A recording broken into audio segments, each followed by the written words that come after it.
Gentlemen, like I said, we have our afternoon session set to go already, and our guest is already in the house.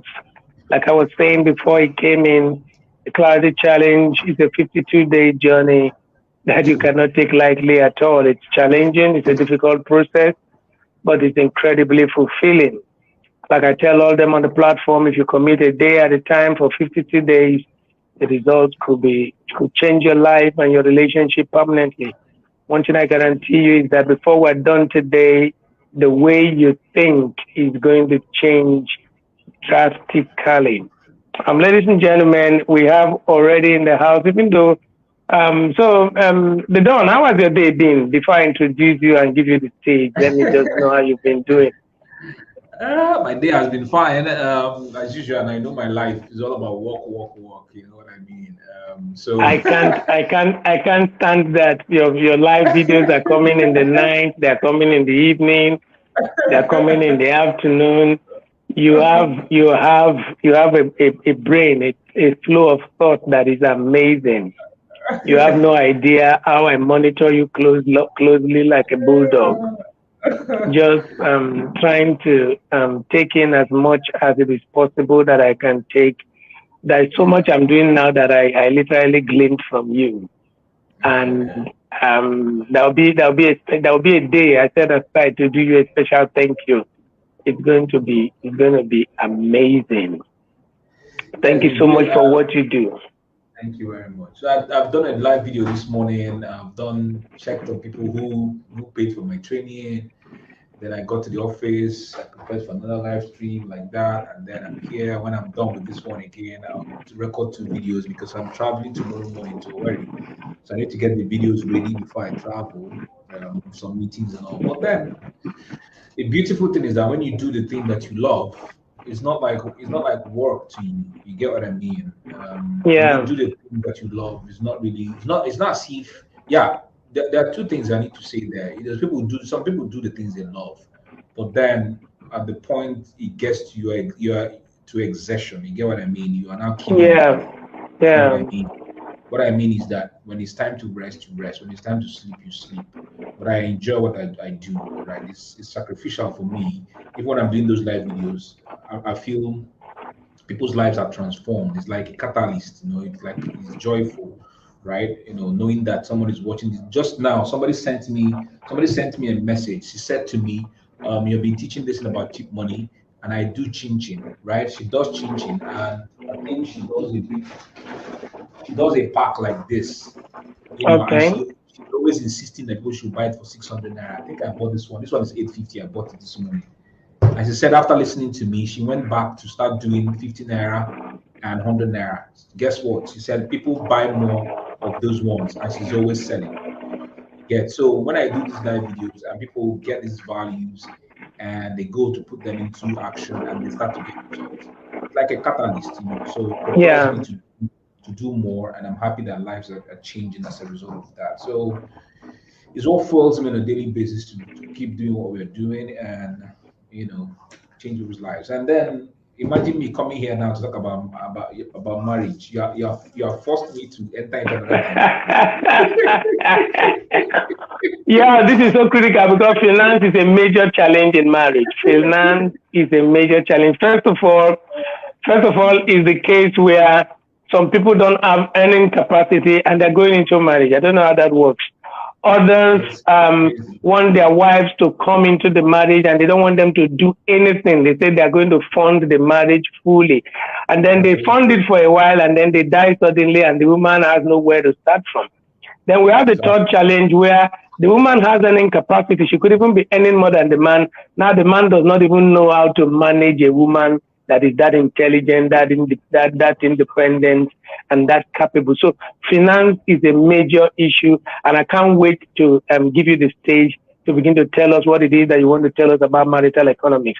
Ladies and gentlemen, our topic today is a little bit broad: marital economics and shameless marketing. I'm sure the Don is going to look at marital economics today and then look at shameless marketing in the second edition when it's going to come again in March. Emeka Nobi is no doubt for me is probably one of my strongest influences on social media. He has the Midas touch any day whenever he deals with anything. For me, without contradiction, Emeka Nobis has become the toolbox and the go-to for your business solutions. Whether you want to start, whether you have just started, or whether you are planning to take your existing business to a whole new level. Emeka Nobis is an author, is the author of authors, is a brand ambassador to several companies, is a thought leader, is a public speaker. I can go on and on. And if there's so much more he needs to tell us about himself, we're going to hear that. He's here on the Classic Challenge Season 2. He's one of our judges, but he's here to share his thoughts with us on the place that finance plays in marriage. Ladies and gentlemen, please join me. Let's receive the phenomenal Emeka Nobis. You're welcome, sir. You have the stage. Thank you. As you were reading that, and I was thinking whether it was me you were speaking about. Really, that's a lot. Wow. Okay. You're welcome, thank you, sir. thank you very much for for this great privilege to be here. I tuned in a little bit through the morning session where Pastor Chibade was sharing, and I'm not a pastor, but at least to the extent which I've learned in life, I can say I have some levels of experience in the marital industry or marital institution. So I got married 2010, November 26th, 2010. I should have been married earlier, a year before that, but I had an accident, and in marriage, two of us had an accident actually. We were going to on a travel, and then we had an accident, and we had to delay the event by 1 year because we needed to get back on our feet. We had broken bones in our bodies and our legs, so eventually 26th of November 2010 we got married. So this is about 12 years. If this November this year we make us 12 years in marriage. So somehow Congratulations. I think I have some good resume there, even though we don't use it to boast actually, because marriage is a journey of learning. So if you come and say you have 11 years of marriage, you want to raise your shoulder. Somebody who is already 2 years in marriage can teach you something. So I don't use that as an individual. Do you know how old I've been in marriage? Like as if it's one thing you're using to brag. Somebody who is 3 months in marriage can teach you something that you don't know. Somebody who is 2 months can teach you. But at least I know that culturally individuals like to listen to those who have gotten some vast of experiences as a result of the length of their union. Okay, so thank you very much for having me here. I'm going to share as raw as I can, as practical as I can, as simple as I can, so that we can have great conversations. Okay, so money conversations is something that is very critical in marriage, even before we get into the marital life. At the point where we have met each other and we are deciding that we will want to be together as husband and wife, those conversations are very, very critical. A lot of individuals think that they are pointless, but it's very, very critical. Now, for me, even before I got before I got wedded, I had already had that mindset that I needed to be productive financially before bringing a woman to be in my life.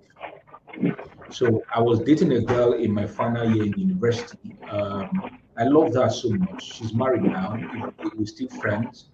I loved her so much at the time that I wanted to marry her. I had, even that was my final year. I said to myself I was going to marry her, but then something happened along the line. When I now left university, and I said I do my youth service. She came to visit me when I was doing my youth service, and we began to have this conversation. So I said to her, I'm the first son of my family, and I just finished from university. I cannot just finish from university, get a job, and the first thing I'm thinking is to settle down and get married. No, I wouldn't do that. Not because I just wanted to go and flex life or anything, but the fact that I needed to be productive financially before I ever think about settling down. Okay, can you hear me, Messi? Can you hear me? Loud and clear. Loud and clear. Okay, good. So I just wanted to. I just muted my microphone so that. Okay, good. I said to myself, I needed to be productive financially to be able to bring a woman into my life, because it's responsibility. Yes, I'm not bringing an object. I'm not bringing something into my life. I'm saying it in the sense that I'm expanding my life, allowing myself to become in harmony with someone else, another human being who is going to come in. And as a result of that, there has to be certain responsibilities that I need to execute because I have joined myself with another human being. I'm not looking at this from the point of view of culture where I have gone to pay bride price and they are giving me a human being to take home. That's not what it is. I'm not taking a human being from, the way people think about it, like I've paid and the woman is mine and I'm taking her home like as if she's an object. That's not what I'm talking about. I'm talking about that I'm expanding myself to be able to accommodate another human being in my life, likewise herself, so that we can go on a harmonious journey. It comes with responsibility, and those responsibilities most often will require expenditure of money. Most often will require. I know that there are the emotional sides that don't necessarily need money, like the petting or the good words and all that, but other things truly require money, expenditure of money. So I said to my girlfriend at the time, and I said to her, let's have a conversation. Really, when would you want to settle down? Let me understand. She said to me, I should look at her body now. She's getting old and she's on the big side. Anyway, she's the only girl that I've dated that was on the big side. I've always loved these slim ones. And she said, by the time we settle down now, she'll be too fat that I will no longer like her. I'm like, look, my love is not about your body or whatever, but let's look at it, let's look at it critically. Let's look at it without allowing this whole entire love and feelings to becloud our sense of judgment and reasoning.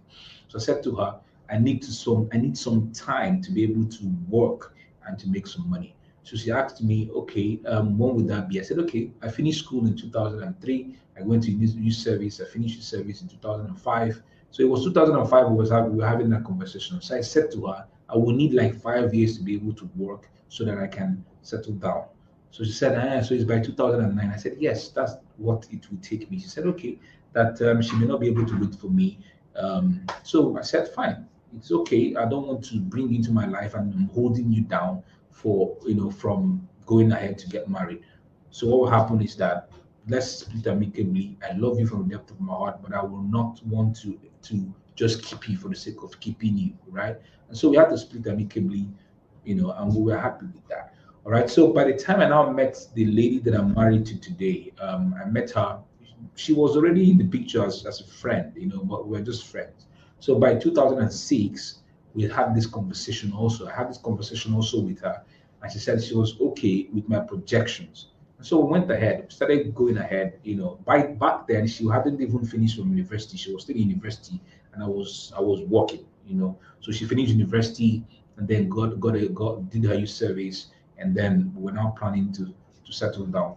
Well, before settling down, she had decided to start to do her to become a lecturer. So we're already planning for that for her to be a lecturer before the accident happened. And then she said, okay, she wasn't going to do lecturing anymore. She wanted to start her own business. But before then, I knew she was industrious because by the time she had finished from university, I had not gone for youth service. She started working with a man to help him set up poultry. And I watched the girl. I watched her at the time, my then girlfriend at the time, the way she set up a poultry. Right, she set up poultry farm for the guy, and they were bringing birds, and I love the fact that she was industrious. Right, come in. Somebody's anyway. Okay, thanks. Sorry, somebody came into my office. Somebody's been sent off today, so they brought it. Sorry for that. So I love the fact that she was industrious and she was working hard, not relying on anything before she went for her service. So today we're married, and she was able to say, okay, we'll do the projections.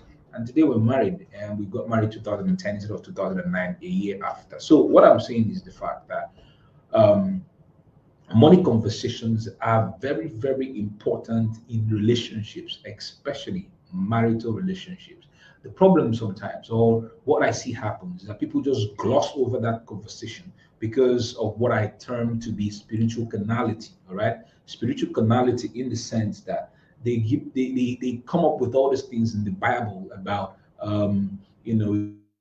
it's easier for a camel to pass through the eye of a needle than a rich man to enter into the kingdom of God. And you begin to wonder how individuals come up with these things. And so they tend to like have this dissociation from money. Let's not talk about money. Money is there, but we talk about it like we're not spiritual people, right? We're not so kind of spiritual canality, right? So notice this. Check out what happens most times in churches, and I tell you with an example from mine too. When we even went for when we went for our what's it called our marital counseling and all that, majority of the questions were centered around: have we kissed, have we gone to bed, have we had sex, have we did that, has she visited your house? I mean, only one question was on finances, only one. I mean, with all the questions they were asking, they were interested in whether we have kissed, they were interested if we had had sex, they were interested if we had touched our bodies, but finance was just one question. Are you working? Fine. Yes, sir, I'm working. Do you have a house? I said, yes, I'm renting. I'm living in a two-bedroom apartment. Only those two questions, and they were okay. I'm like, man, they were only interested in whether we don't kiss, we don't touch, okay. But the key, most of the key things that were going to help us in the marriage, they were not really looked at. But thank God that I was really reading a lot of stuff at the time. I was intelligent. I was reading through stuff. So for me, going through that marriage counseling was like a breeze for me. I just wanted to go there and hear what they would say. To me, they didn't really say very many meaningful things.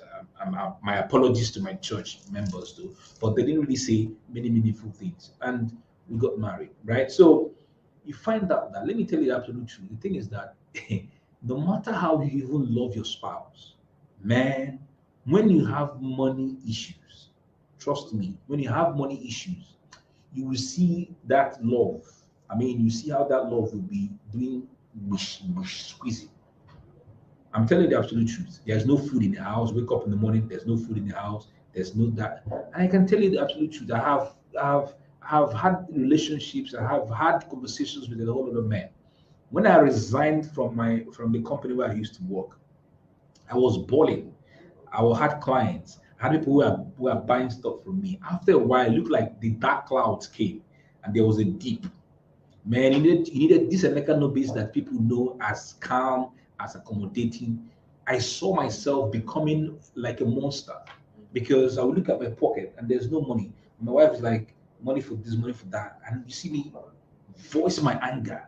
I'm like, I want to chop her and all that. Don't you see that? That kind of, but this was a guy who used to be, and I'm like, man, what's going on here? After a while, I began to have my quiet times. I'm like, God, what is actually going on here? What is controlling me right now? And I've found out that with other many individuals I've had these conversations, it looks like when a man is lacking money in his pocket, he becomes to start to behave somehow. I don't know if this has happened to you before, but many men that I've come across, this is the thing. So that's to tell you that imagine when you don't have the means to sustain your family, that love may come under not attack, not spiritual attack per se, but you will understand all that lovey things that you're doing. That is real time, the actual meaning of love. I mean, at that time. So money is critically important. Those conversations must be made. So we see individuals, they want to get into marriage and they are depending on faith. I mean, you're jobless, the lady is jobless, you just have a job, and you are quoting the scripture that says, he that findeth a woman or findeth a wife finds it a good thing and obtains favor from the Lord. So that favor is that you are jobless. The woman is the one bringing you the favor so that you now become jobful. I mean, I don't understand it. I see individuals who do this. No means of earning, not even having a home, staying in the parents' house, and they are quoting this scripture. And I'm saying, how daft can you be, really?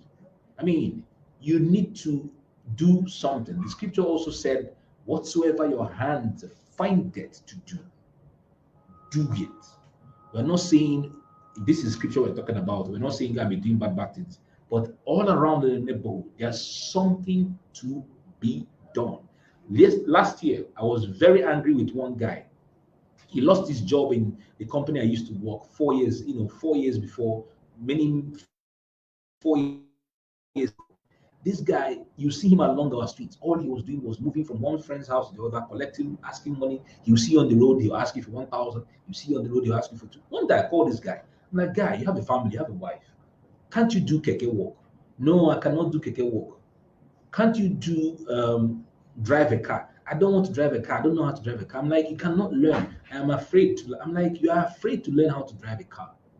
So I give him an example of a friend of mine who was afraid before to drive a car, but the guy has learned how to drive a car and he's can drive himself.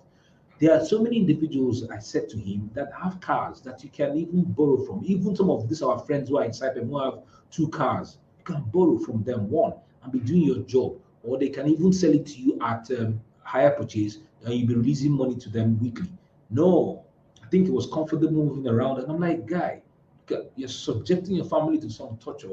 You need to do something. There's the lot. Even if it, I told him, look, when I was about to leave oil servicing, I said to them, I don't have any shame.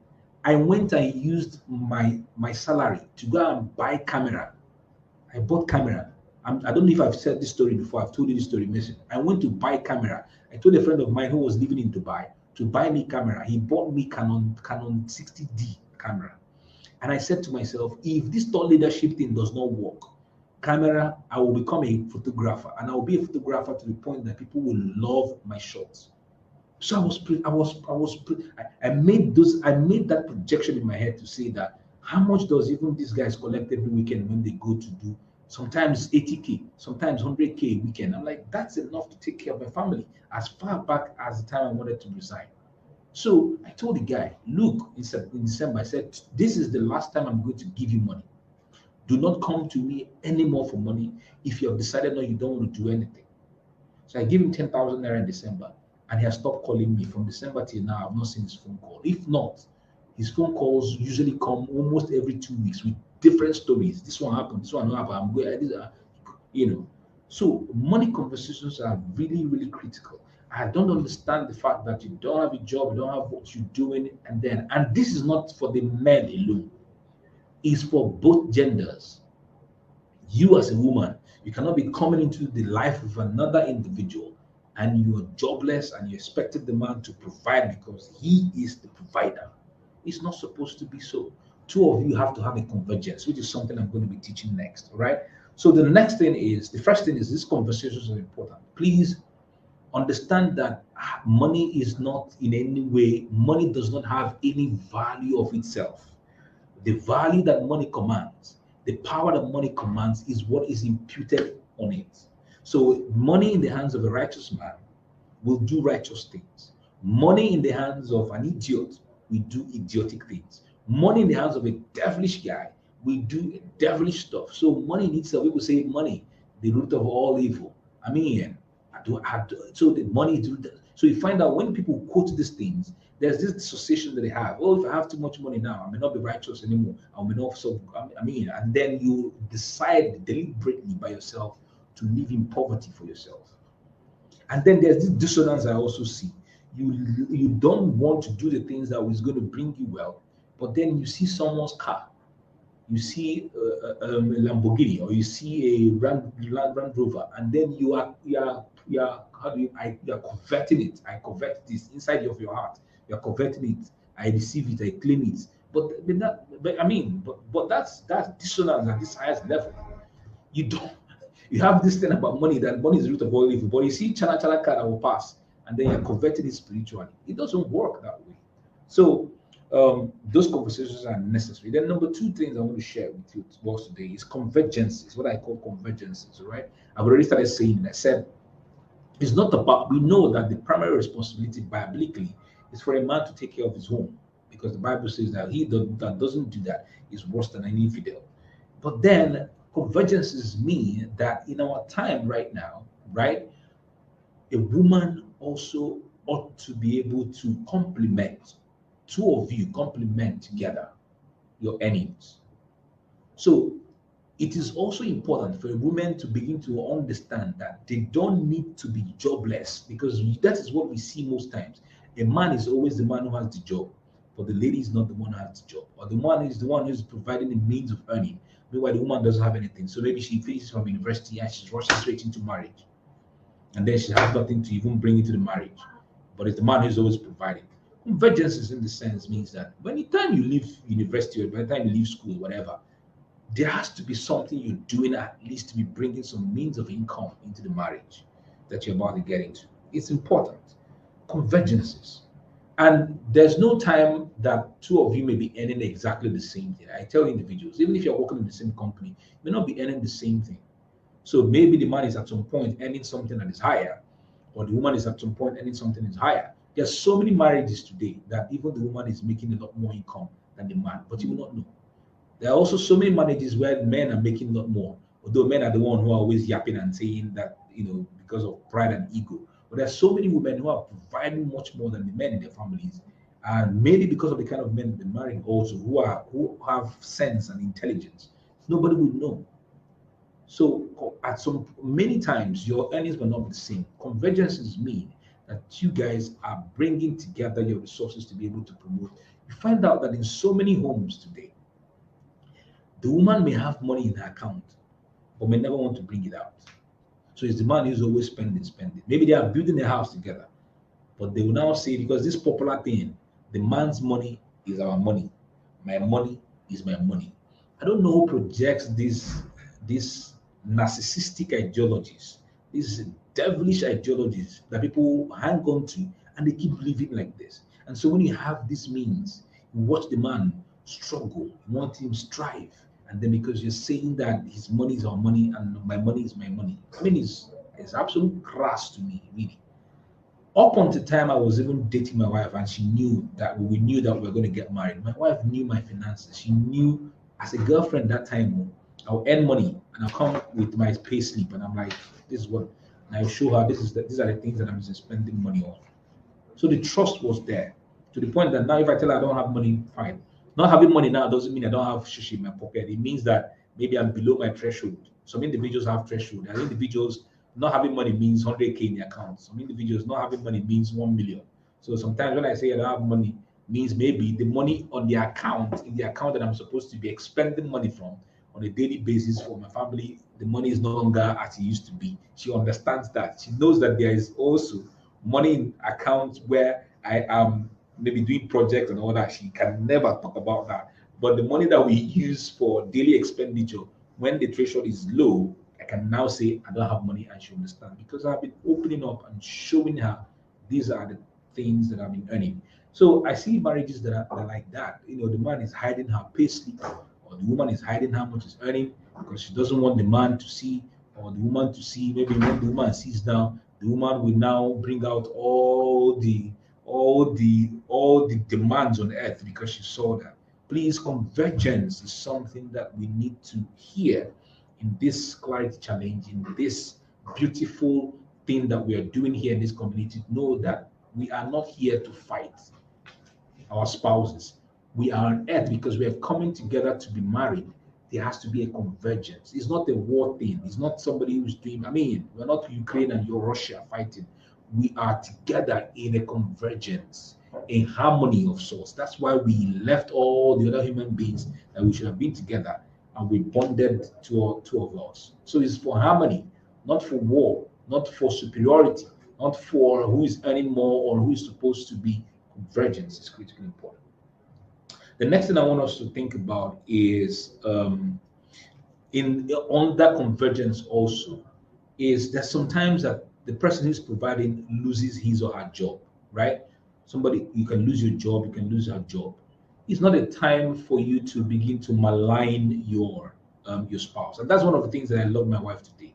When I left my job and that time I had the dip, my wife never for once said something to make me feel like my decision was wrong. She never for one day said anything to make me become depressed as a result of the actions that I took. I remember one time that she went with me to speak at an event, and when I was done speaking at that event, they gave me money and we got home and I opened the money. It was far below my expectation. So my wife said something that time. She said, Emeka, this thing you are doing is not really MTN or that everybody's buying every day. Calm down. You will get to the point. You get. So also it depends on the kind of woman that you marry or the person that you're married to. That's why we say the emotional intelligence is critical and key. I don't know if you discussed that, Mason, but emotional intelligence is very, very important in relationship with individuals. There are people, their mouth alone is enough to send the person to hell while on earth. And I can tell you, for the 11 years of marriage, it has not, we have never got to that point where we are using emotional blackmail, emotional brickbat to fight our fight or to have our conversations, especially during heated periods. So it's very important. So that sometimes you could have a loss of job, and losses of job may not be your fault. That's what you have to realize. Look at now, when companies restructure and there's downsizing. I can tell you, when I was working in the oil servicing company, every year there was always downsizing. So what happens? The company is based on projects, on contracts. We get a contract, we employ people. As the contract is going down, we must sack people, because if you don't sack people, you will consistently spend on overheads and the company will fold. So that person that was sacked, because they will come to people like me who are heading teams and say, Emeka, you have 10 people on your team right now. We need 5 to go. Those days were very traumatic days, because you're looking at the guys you're working with, you know that you'll never see them again after a while. And then you have to sack them, because if you don't sack them, the company may end up sacking you because they need to downsize to be able to stay afloat financially. So sometimes loss of a job is not. Look at economic crisis, COVID-22 2020 that happened, right? It wasn't of anybody's fault. Companies lost their means of income and people had to go. So convergence means that when your spouse is in that downtime, you as yourself who's providing can help to buffer the pain. The second thing is sacrifice, all right? So sometimes sacrifices happen. And it can happen both by the man and the woman. I know a friend of mine today, he stays at home while his wife works. So when they had a baby, and the woman, after the what's it called, after the maternity leave, the woman had to go back to work. The man was taking care of the baby at home. A Nigerian guy. He's not this. This is not a foreign something. He's even living in the city of Port Harcourt here. So he calls himself stay-at-home dad. That was the first time I've ever heard stay-at-home dad before in my life. For that, my guy here in the city of Port Harcourt. So sacrifices happen. It could be on the time part of the woman, it could be on the part of the man, right? So when a woman has left her job to stay home, to tend to the kids, to nurse the kids, right, and she's not having any means of income that time temporarily, the man has to also make the sacrifice to be able to provide, until at the point where the woman maybe returns back to her job or something beautiful happens. Okay, so that's the second point I wanted to bring on this convergence. When it comes to money also, people who are intending to marry, please start thinking about policies. Start thinking about financial policies. Please start thinking about financial policies. My father right now is having some issues with his health with regards to his prostate gland. And when I was having a conversation with him 2 weeks ago when I went to him, I was like, Dad, when you were younger, or when you guys were in the civil service, because you work in the civil service, you guys never heard anything about health policy. He said, oh, that time nobody was even paying attention to it. It wasn't really, nobody.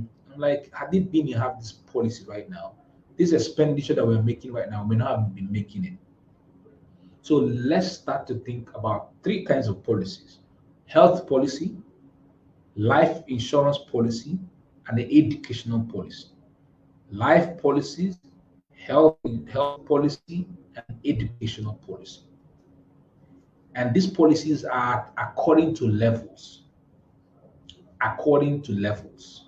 So you may not say, the policy that I'm signing another policy at the end of the month, or today is the end of the month already, is a health policy that I want to sign for my family and for me. And we have decided to choose the bigger hospitals, people in Port Harcourt, like Meridian and all that. Now, the highest policy that they wanted to give me was the policy where I would pay, I think I was going to pay 2 million for my family, me, my wife, and my 3 kids. And that would allow us, when we have issues with health that cannot be dealt with in Nigeria, we can go abroad and we will be treated for free. Under the policy plan. The next one, which was the medium one, was the one that can give me the leverage to even travel to other parts of Nigeria and be treated under the plan. And he has hospitals that are quite big. You know Meridian already in Port Harcourt, right? Mason, you know Meridian. It's a high hospital. So that's the one I'm saying. That one is about they told me it's about 760 something thousand naira for a year. After a year, I renew the policy again.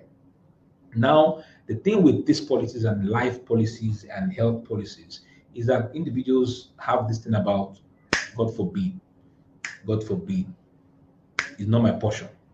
Nothing will happen. It's not my portion. We know that it's not your portion. Absolutely agree. But my dear, the people that have experienced these issues, it wasn't their portion. Life happened. That's the absolute truth. Look at a friend of mine right now. A friend of mine yesterday, we were in a WhatsApp group.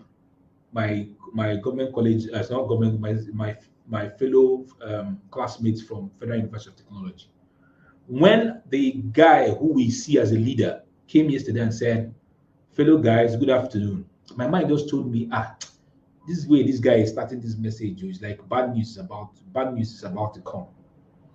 The next thing, he posted a picture. One of us who just came back from London, when he was with other classmates of ours in London. He has this power bike and he jogs in the morning. He does his morning workouts in the morning.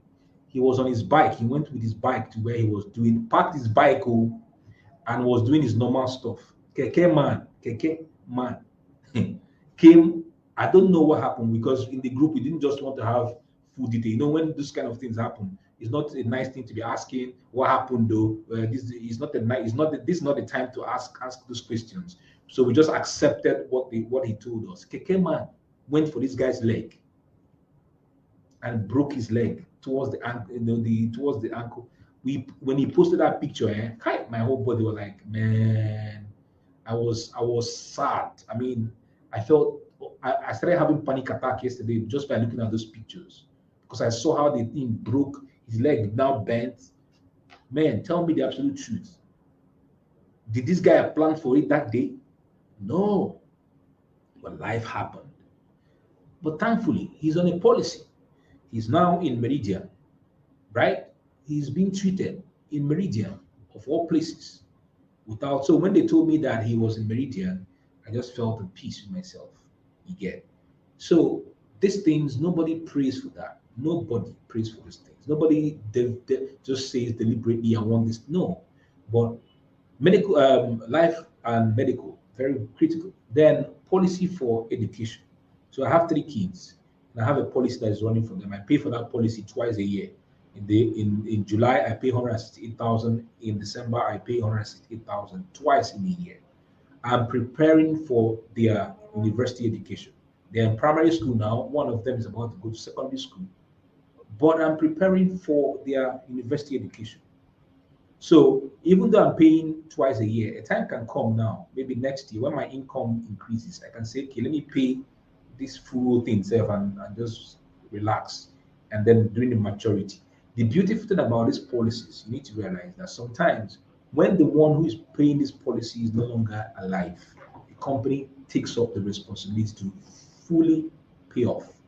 That's the truth. Because you realize that so many individuals who even pay medical insurance, they don't use it in a year. So you can pay that amount, you don't use it. Don't be angry that you don't use it, or you now start wishing yourself to be sick so that you will use that money. It doesn't make sense.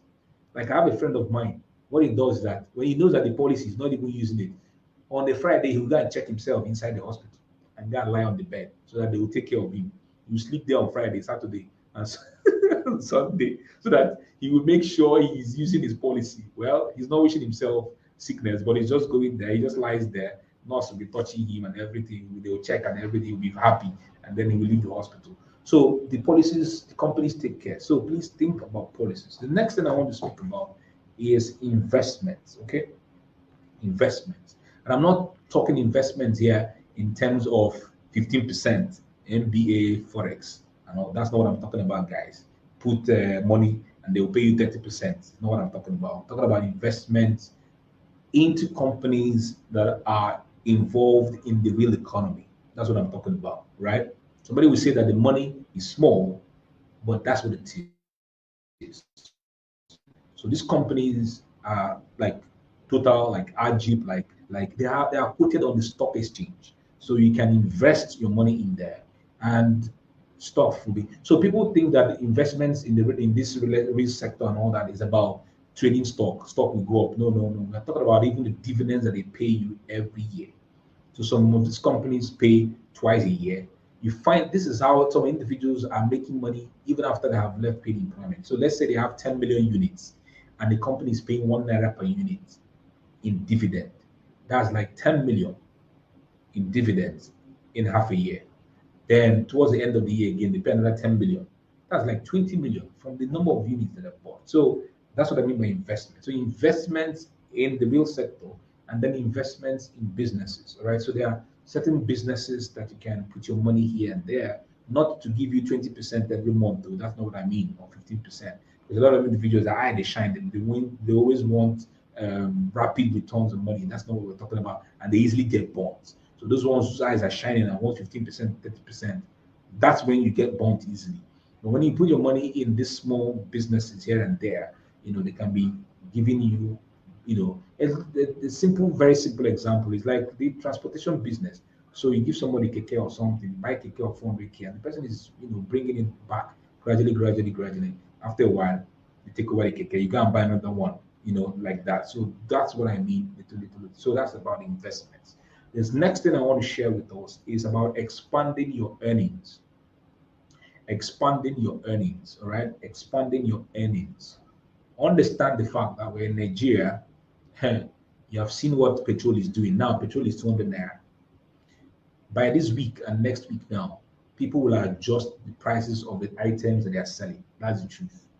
Ask yourself your earning income, whether you're an employee or whether you're a business person, have you increased your earning income? So your earning income can come by digital sources, and I love digital sources.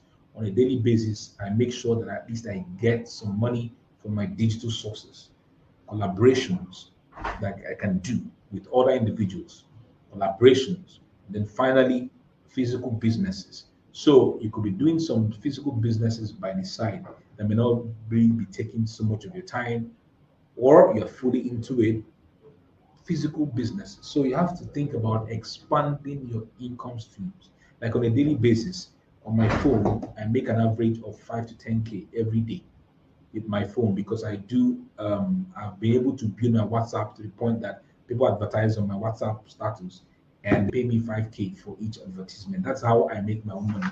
And then I have these two products that I'm selling, cheap ones and expensive ones. That's the way it is. And the beauty about these digital products, the fact that you can stay wherever you are, and you can look at how we are right now. Mason is wherever he is. I don't know where he is, whether he's in the US now. I don't know. Me, I'm here in Nigeria, in Port Harcourt, and we are looking at each other now, and we are connected, right? So that's the beauty. So I can be anywhere that I am, and I can be connecting with the world, and they can pay me for what it is that I'm offering. So somebody will say, what would be sharing? A lot of things. People want to hear your experiences. People want to hear your expertise. People want to tap into your exploits. People want to tap into your results. The more you can share these things and package them into digital formats and sell, you can make money digitally and expand your income streams. As I am right now, I'm also thinking a lot more on how to expand my income stream. So one of my income stream earnings is that I'm a brand ambassador to a company that deals on the cryptocurrency, because I've been able to build my brand, my personal brand, into one that they see that can be of great leverage to them. They gave me an offer that if I bring people to be part of the company and utilize the company to make trades, every person that uses the company to make trades, I will always have a certain share. So every day I wake up and I go and I see who are making transactions and I see that money is coming in, in trickles here and there. Some days it's 1,000, some days 2,000. Remember, it's about the compounding effect of money. So somebody will now say, it's small. But you see, that 1,000 here, 2,000, they are compounding every day for me. So every day that I open my app I see, okay, this person has done transaction. Oh, this money has come into my account and all that. Gradually, gradually. That's how I expand income streams. Critical important, right? The next one I want to talk about is responsibility in childbearing. For those who want to get married and intended, responsibility in childbearing. Please, if you are here and you are believing this bullshit about God takes care of children, please remove it from your brain. Remove it. Remove it. You are the one to take care of them. God has given you the wherewithal. Don't be opening your leg and be burning anyhow, be getting children anyhow, and then it's God that takes care. You are mad if you are doing that. That's the truth. Is the highest level of responsibility to bring out children on this earth and then leave them and say, God will take care. The sex that you are having, you were the one that inserted it, you are the one that opened. So please, is your responsibility, is critically important. Don't bring our children to the world. So we have this conversation. Have this conversation. How many kids can we appropriately take care of? How many can we appropriately take care of? So for me and my wife, she said she wanted four. I said I wanted two. When we were dating, she said, and there's this thing about me. I don't care whether it's female or male. She was like, how can she not have a boy? I said, look, I don't have issues. If you give me two females, I'm fine. That's me, right from time. Always been like that. She said, okay, let's come to the middle. Since she wants four and I want two, let's come to the middle. We'll have three. And today is three kids we have, and we are done. Because that's what we can take care of within the confines of our responsibilities, of our income per time. Doesn't mean our income will not increase, it will. But you have to take responsibility. I remember growing up, when we were growing up, some families had 7 kids, 8 kids, 9 kids, man, loitering the streets like that everywhere. This thing about let me have 10 kids, maybe two will die or three will die, and I have four remaining.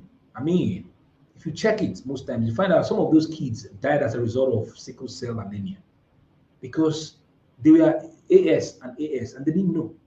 So they put together and then they were releasing kids like that. And then they just died. They call it a 1J. Meanwhile, it wasn't a 1J because they didn't really have. But here now, in our time, in our dispensation, we are more intelligent. We are more in tune with this knowledge and medical, I don't know how to call it, right? So we are more in tune with what we should be doing. So don't be saying, let me now have 7 so that 2 will die. I mean, how is it that you think about having 7 kids so that 2 will die? I mean, I don't understand that kind of thinking. Really, let me have 7 or have 8, maybe. What if none dies and you have now 10 on your hands, and then you're now struggling with how to take care of them? I mean, it's crap. It's the highest responsibility of a man to say he's showing love and having kids that he cannot cater for or she cannot cater for. So that can affect your finances so terribly. I tell you, to raise a kid in our time is not beans. It's not beans. Is it the pampers? Is it the food? Is it? I mean, my kids eat, if they're on holidays, they eat like 5 times a day. I'll go and buy 3 loaves of bread. And by the time I look at the fridge again in like a day or two, everything is gone. I mean, if I didn't have the finances to provide, how? Then the other day, I came out, milk that I bought, a tin of milk I bought. And I was asking my wife, what happened? She said, hey, you don't know this is your kids. Hey, well, I finished it now. You have to buy another one. I'm like, how? Just to tell you what it takes. Is it school fees? Is it the clothes that they wear? I mean, if you do not take care and have the conversation about parenting and childbearing, please, you need to have these conversations. Make the conversation a cardinal part of your conversation with regards to you because they will impact so much on your finances. Let me give you a particular example also with me. This thing that women will, you are married and then the woman becomes pregnant and you do not do any plan. You're waiting for the 9th month. And then on 9th month, you start calling your friends. My wife done the hospital. I better help me with 20K, help me with 30K. That's also a responsibility, big time. So when my wife took in for all my 3 kids, it was only one that we had issues, right? Only one. And I'll explain. So for all my three kids, immediately my wife took it, I was always putting out money, preparing, and see what I did. I began to think, okay, what are the likely things that may happen? What are the likely things that may happen? What would there be emergencies? Would there be some? I mean, somebody will be thinking, Emeka, why are you thinking of these things? But I'm looking at scenarios, because I'm an engineer. I train as an engineer. So we're looking at different scenarios. Okay, how can we? What in case? What if that? What if eventually becomes yes? What then? And what I did was I put away after asking questions and finding out how much some of these things will cost to deliver a baby, to do this, to do that for the hospital. I put away twice that amount in an account. So when my wife put to bed, I never called any of my friends or anything. I beg, my wife don't put to bed. Help me, help me. No. It was the last one. My planning did not work accordingly the way it was supposed to work, because when she was born, they now said they found one defect or the other and that, and then they started, many stuff, and from there other things were coming up, and then the thing was sucking my, and that was the year that I resigned from. That was 2016 that I left my paid employment. So what I did was two things actually happened. So one of the men that I was working for at the time, was gunning for a gubernatorial seat, and he called me one day like that. I said, Emeka, and he heard my voice. I was like, what's wrong? He said, I said, sir, I'm at the hospital right now. Something just happened. And then he sent me money. And then my best friend who is in Canada sent me. And that was those two were the, but I tell individuals, when you know that your wife is going to be having is going to have a baby, right? It's pure responsibility to start to plan for it from the time that you heard that she's pregnant. From the time, be putting away some money like that, so that on the time, except in the case of emergencies that you're not able to deal with, or that the money you put aside will not even be enough, then you can. But then for the first two, I didn't really have issues. It was the third one that, for sure. The other two, nobody heard about. They just did everything. And now the other one I want to share with us is expenditure. All right, expenditure tracking versus your attitudinal disposition towards extravagance. Right. For my third child, expenditure tracking versus attitudinal disposition towards extravagance. For my third child, I called my wife and said, "You see these things we are doing in church about baby dedication. I'm not interested anymore. We have given this birth to this baby. We will say, thank the Lord for giving us this baby. After 2 weeks, start going to church." I was like, how people are saying, honey, I've said it too. You see this about going to dedication. Now we have put to bed. Now, I've just finished. I just resigned from oil servicing company. I need to boost myself and all that. This baby has come. These people will now come here and to do baby dedication, eat food, and then I'm spending again after 3 months something money that I'm supposed to be using to be boosting the business. I said to her, no way. I even said to her, is this baby dedication we are doing and doing ceremony, is it even biblical in the first place? Let me understand. We call everybody together, we cook, everybody will come, we now spend.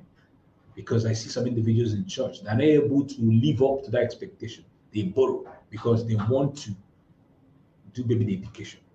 So they, honey, don't do this to me now. Don't do this to me. What will church people say? I say, honey, it's me and you. Leave church, it's me and you. This is our baby. This is our life. Oh no. Said, oh, I said, okay, oh, I'm going to Lagos. I've told you, I've handed this baby over to God because I told her when we were born, all my father did, I remember after my own birth, I saw him do it to other babies. I think from our third child, by then I'd become a little bit mature, not mature, but I saw things. Father will just leave the baby and thank God.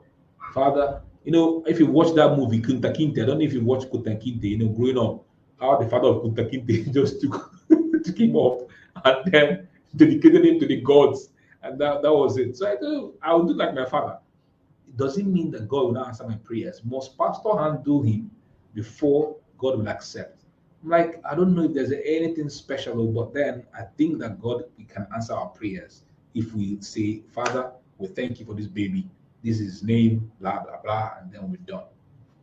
My wife said, no, no. I said, okay, I'm going to Lagos. I have things I'm doing in Lagos. Since you say you don't want to listen to me, fine. You can take responsibility. Man, by the time I came back, she had told me that people came. They stayed in the parlor, whether she gave them cabin biscuit or mineral and everything. But you see all those hiring canopy and nothing. I said I wasn't going to do it anymore. So in marriage, look at this expenditure thing: unnecessary weddings to attend, unnecessary burials. You know, they didn't call you. You now start running. Ashwebi, every Ashwebi that is, thank God for the kind of wife I married. Ashwebi is not every Ashwebi you're there. Every burial you must do to match and go. I mean, every social clubs, oh, like when I move along Ikwe Road on Sundays, I'm like, what are even these people even discussing? I mean, I see them in clusters. They're like 10. On the table will be bottles of drinks, and they are doing this every Sunday. I remember the one that my auntie took me to. When I went there, they were discussing palm trees and who didn't die, who this one, this happened in the village. I'm like, damn it, is this what I'm going to be listening to here? I'm thinking about how I'm going to expand my life progressively, how I can connect with individuals and then I'm here listening to palm tree that fell. This one happened. Man, I told my auntie, don't carry me to this kind of meeting anymore. I'm no longer interested. I'm not interested. If it's to be paying money, let me pay. But to come and sit down here for 3 hours discussing palm tree that fell and who didn't die, who this one. No, no, no, no, no. This is not the kind of. I mean, this dulls my intelligence. This dulls my creativity. I can't be here. So most times when I see them along the road, I'm like, I don't know whether there's something they are gaining from this thing, but most times I see like it's unnecessary coming together to just be having fun. I don't know. So Saturday hangouts that people do, always remember that it is between you and your spouse. It's between you and your spouse. Most of all these things may not matter at the end of the day. So always have this attitudinal disposition towards this kind of things. Expenditure tracking, what you're spending money on, and all this is critically, critically important. All right, very, very important. So as I'm ending, let me share these things. All right, um, for the men here who are thinking, I want to marry my wife. She's too beautiful. Her legs are beautiful. I don't want any man to say hello to her. Come and stay inside of the house. I'll be taking care of everything. Oshe for you, Oshe, Oshe. That is a cake thinking. You should, I mean, that is thinking of 1960, 1950. I mean, a woman has gone through university and everything, and then you are thinking she's beautiful. No man should talk to her. You don't even know that inside of your house, gate man can come and do what something. Or a man that visited and saw your wife, you now went to work. Two of them will use eye contact in your presence and exchange number. I think cannot happen. So all these things I don't want my wife stay indoors and I'll take care of. Is I think is a cake thinking. Is a cake thinking. See, it's not about the money sometimes that you can make while working.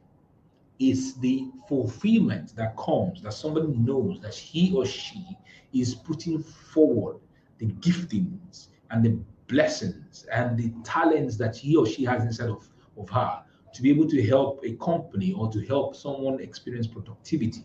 It's not just about the money sometimes. If it were about the money, I would have been in Saipem today, still working. For about the money, some individuals will still be remaining in oil servicing company and still be getting money. Some individuals will not left the bank to go and start off their own stuff. So sometimes about this. So when you say, I don't want my wife, no, please, guys, it's not just about the money. It's about passion and fulfillment sometimes. And think about it also. Maybe it's the kind of thinking that you have or the kind of belief system that you've grown up in your father's house or when you were growing up in your neighborhood.